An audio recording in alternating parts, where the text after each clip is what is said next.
আসসালামু আলাইকুম এভরিওয়ান। আপনারা সবাই কেমন আছেন? আলহামদুলিল্লাহ, আল্লাহর অশেষ রহমতে আমি ভালো আছি। প্রতিদিনের মতো আবারও হাজির হয়েছি নতুন একটি রেসিপি নিয়ে। আশা করে ভালো লাগবে, না টেনে পুরো ভিডিও জুড়ে আমার পাশেই থাকবেন। আজকে আমি আপনাদের মাঝে এসেছি গরুর কলিজা ভুনা নিয়ে। যারা যারা পারফেক্টভাবে গরুর কলিজা ভুনা করতে পারেন না, আজকের রেসিপিটা তাদের জন্য। শুধু আমার স্টাইলে একবার কলিজা ভুনা করে দেখবেন, খেয়ে আঙ্গুল চাটবেন। আমি এখানে গরুর কলিজা এবং ফুসফুস নিয়েছি। এখানে প্রায় 1 কেজির চেয়েও সামান্য একটু বেশি হবে। এবং নিয়েছি গোটা মশলা। অনেকেই কিন্তু এক্সট্রা গরুর কলিজা খেতে চান না, সেজন্য ফুসফুস সাথে নিয়ে একসাথে গরুর কলিজা এবং ফুসফুস ভুনা করলে এত মজার হয়। শুধু আজকে দেখে এই স্টাইলে করে নেবেন, স্বাদ যেন মুখে লেগে থাকবে, কথা দিলাম। আমি চুলায় একটি প্যান বসিয়ে দিলাম এবং দিয়ে দিলাম পরিমাণ মতো তেল। সাধারণত কলিজা ভুনা করতে একটু তেলের পরিমাণ বেশি দিতে হয়। তেল গরম হয়ে আসলে দিয়ে দিব গোটা মশলাগুলো। গোটা মশলাগুলো মিনিট খানিক ভেজে দিয়ে দিব পেঁয়াজ কুচি। পেঁয়াজ কুচিগুলো ভালো করে ভেজে নিতে হবে। গোটা মশলার মধ্যে আমি দিয়েছি দারচিনি, এলাচ এবং কয়েকটা লবঙ্গ, সাথে তেজপাতা, এবং থাকলে কয়েকটি গোলমরিচ দিয়ে নিতে পারেন। এরপর পেঁয়াজগুলো ভালো করে ভেজে নেব। পেঁয়াজগুলো হালকা একটু নরম হয়ে আসলে আমি দিয়ে দিব পেঁয়াজ বাটা। পেঁয়াজ বাটা দেওয়ার কারণ আছে, অবশ্যই বলবো আপনাদের। পেঁয়াজ কুচি এবং পেঁয়াজ বাটা একসাথে ভালো করে নেড়ে ছেড়ে খানিকটা ভেজে নেব। পেঁয়াজগুলো আমার ভাজা হয়ে গেলে আমি দিয়ে দিব বাকি মশলাগুলো। এর মধ্যে আমি দিয়ে দিয়েছি আদা এবং রসুন বাটা। আপনারা আপনাদের পরিমাণ মতো নেবেন। আমি এখানে 1.5 চামচ করে আদা এবং রসুন বাটা দিয়ে নিয়েছি। আদা এবং রসুন পেঁয়াজের সঙ্গে ভালো করে ভেজে নেব। এতে করে আদা আর রসুনের কাঁচা যে গন্ধ সেটা থাকবে না। এবং দিয়ে দিব 1 টেবিল চামচ জিরা বাটা। দিয়ে দিব 1 টেবিল চামচ ধনিয়া গুঁড়া।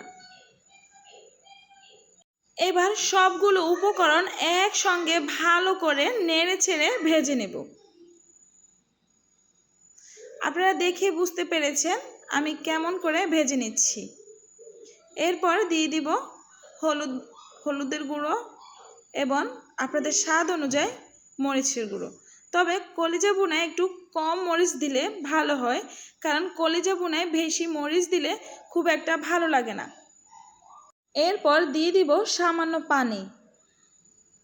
এরপর আমি পরিমাণ মতো পানি দিয়ে মশলাগুলো কষিয়ে নিব। এবার বলছি পেঁয়াজ বাটা দেওয়ার কারণ কি। পেঁয়াজ বাটা দিলে মাংসের ঝোল অনেক বেশি গ্রেভি হয়। আমি যদি সম্পূর্ণ পেঁয়াজটা বেটে দিতাম তাহলে ঝোলটা অনেক বেশি গ্রেভি হয়ে যেত। এ কারণে আমি অর্ধেকটা মশলা পেঁয়াজ বেটে দিয়েছি এবং অর্ধেকটা কুচি করে দিয়েছি। এই দিকে আমার মশলা কষানো প্রায় শেষ, তেলগুলো উপরে বেশি আসছে, আপনারা দেখে বুঝতে পেরেছেন। এইবার আমি দিয়ে দিচ্ছি কলিজা এবং ফুসফুসগুলো। অনেকেই কিন্তু কলিজা রান্না করার পর কলিজার কালারটা কালো হয়ে যায়, এর কারণ হচ্ছে তারা ভালোভাবে ক্লিন করতে পারে না। আপনি আগে কলিজা ভালো করে ধুয়ে তারপর গরম পানিতে মিনিট 5 সিদ্ধ করে নেবেন। এতে করে কলিজার ভিতরে জমে থাকা রক্ত বের হয়ে যাবে। এরপর কলিজা রান্না করলে কালারটা কালো আসবে না। এর মাঝে আমার কলিজাটা প্রায় কষানো হয়ে গেছে। আপনারা চাইলে এই একই প্রসেসে খাসির কলিজাও রান্না করতে পারেন। আপনারা দেখেই বুঝতে পেরেছেন আমার রান্না করা কলিজাগুলোর কালার কিন্তু কালো আসেনি। এর কারণ হচ্ছে আমি ভালোভাবে ক্লিন করেছি। অনেকেই কিন্তু কলিজা আগে সিদ্ধ করে নেন না, এর কারণে রান্না করার পর তাদের কলিজা থেকে রক্ত বের হয়ে কালারটা কালো হয়ে যায়।